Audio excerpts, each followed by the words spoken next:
Directed by John McTiernan and released in 1987, Predator is one of the most iconic American action movies of all time. Much like The Terminator and Aliens before it, Predator has become widely regarded as one of the quintessential sci-fi action movies. It broke new ground for both action and sci-fi cinema and birthed a multi-film franchise that is still continuing today. But why does this movie hold up so well nearly 40 years after its release? Well, here are my thoughts. What's the matter? The CIA got you pushing too many pencils? One of the key ingredients to Predator's success is its first act. The opening theme by Alan Silvestri immediately establishes the tense, militaristic tone and sets up a great introduction to our main cast of characters. The introduction of Dutch and Dylan has been referenced and memed to death because it is simultaneously hilarious and awesome at the same time. It immediately establishes these characters as stereotypical macho men, but in a way that is endearing rather than annoying. The movie is self-aware about the tropes that it is poking fun at, without ever showing its hand too much. Predator sets itself up in the beginning as a fairly standard 80s action movie, with the premise of a bunch of commandos being sent to rescue hostages from a guerrilla force in Central America. And while none of the characters in Predator are deep or layered, they are all endearing because of how they are written. Shane Black, who played Hawkins in the movie, did a lot of work on the dialogue, and it really shows. So many of these lines have become iconic because, just like the opening, they strike that perfect balance between being corny and awesome at the same time. You're bleeding, man. I ain't got time to bleed. Oh. Okay. The tone of the movie in the beginning is one of triumph as the heroes effortlessly mow down dozens of enemy soldiers. The raid on the guerrilla camp establishes both how capable and self-confident the commandos are. So when these hyper-masculine commandos start getting picked off one by one, it makes the Predator that much more intimidating. Though if I had one minor critique, it would be that I don't think the movie should have opened with the Predator ship coming to Earth. I think the opening with the main theme and the chopper flying over the water is a much stronger opening. Plus, I think that removing the spaceship intro would have made the revelation of the Predator hit that much harder. But when the Predator is revealed, it is the moment that the movie truly kicks into high gear.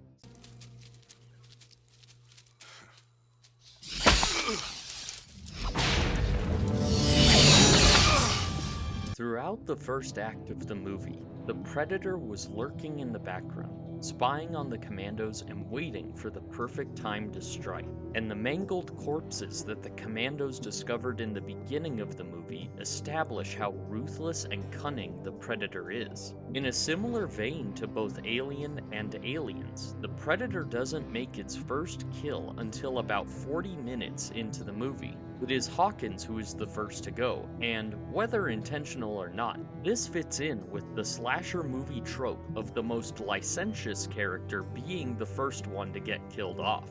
It is at this moment that the movie shifts from a guns-blazing action movie to a survival horror movie.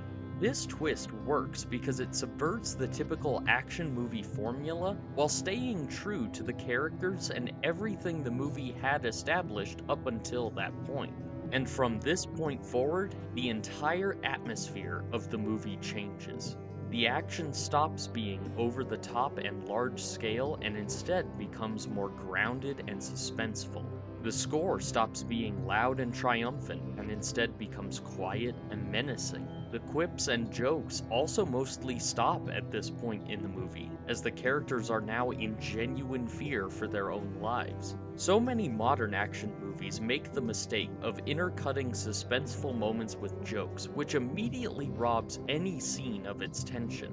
But having a movie like Predator that starts off lighthearted in the beginning but gradually grows darker as the stakes are raised can be an incredibly effective way to hook an audience. There are also a lot of little character details that help sell the tension. My personal favorite is how we see Mac shaving at the beginning of the movie, But after the predator reveals himself, Mac is seen shaving again, but this time he cuts himself and breaks his razor. It is little touches like this that really help to sell the audience on the seriousness of the situation and the fear that the characters are experiencing. And this fear would not be possible if the predator itself was not such a fantastic antagonist.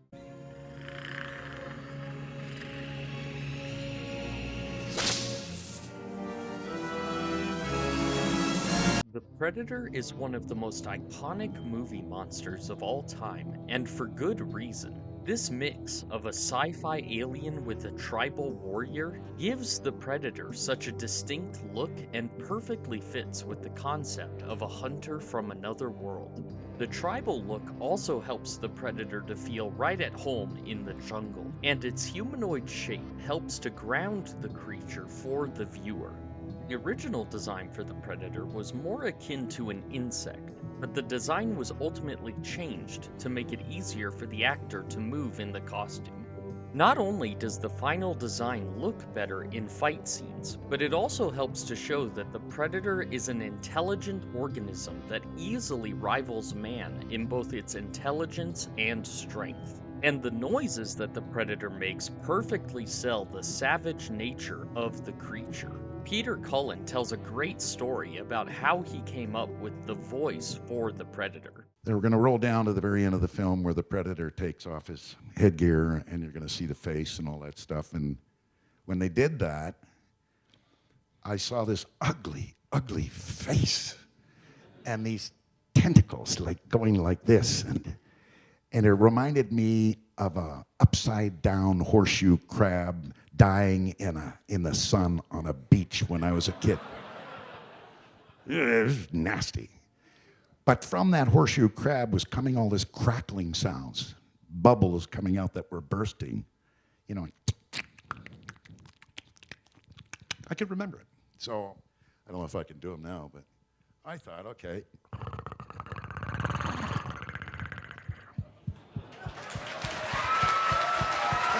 But most importantly, not only does the Predator look cool and have an intimidating presence, but it is actually a cunning and capable antagonist. It watches Dutch's group from afar for the whole first act, but only strikes when Hawkins and Anna separate from the rest of the group. Like an expert hunter, it is patient with its prey and only strikes at the most opportune moments. And all of the Predator's gear perfectly fits with the concept of an alien hunter, from its laser-sighted plasma cannon to its cloaking ability. Though easily its creepiest asset is its ability to mimic the voices of its prey. These moments are especially unsettling, as it is similar to how a real-world hunter might use a deer call or a duck call to lure in its prey. The movie also goes out of its way to emphasize just how aggressive and relentless the Predator is. I love the moment when Dutch throws himself off of the waterfall to escape the Predator and he barely gets a moment to breathe before it dives right in after him. In short, the Predator is one of my all-time favorite movie villains, and this is especially showcased in the film's climax.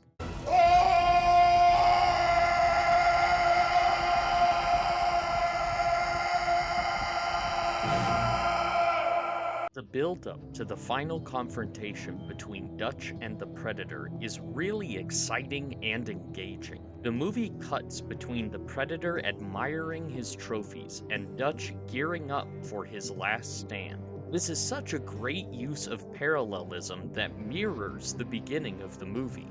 At the beginning of the movie, it was Dutch and his men who were overconfident and unprepared to face the Predator. And now, at the end of the movie, the Predator has become overconfident and is unprepared for what Dutch has in store for it. I also love how expressive Arnold's performance is in this part of the movie. Arnold has never been an actor with a lot of range, but his expressions sell just how terrified he is of the Predator. And of course, when we get the reveal of the Predator's face, it is equal parts terrifying and awesome. This final battle is stripped back to be more primal and visceral. The sound effects and the actors both sell how brutal this final confrontation is. I'm especially creeped out by this moment where we get the Predator's perspective and we hear how Arnold sounds from his point of view.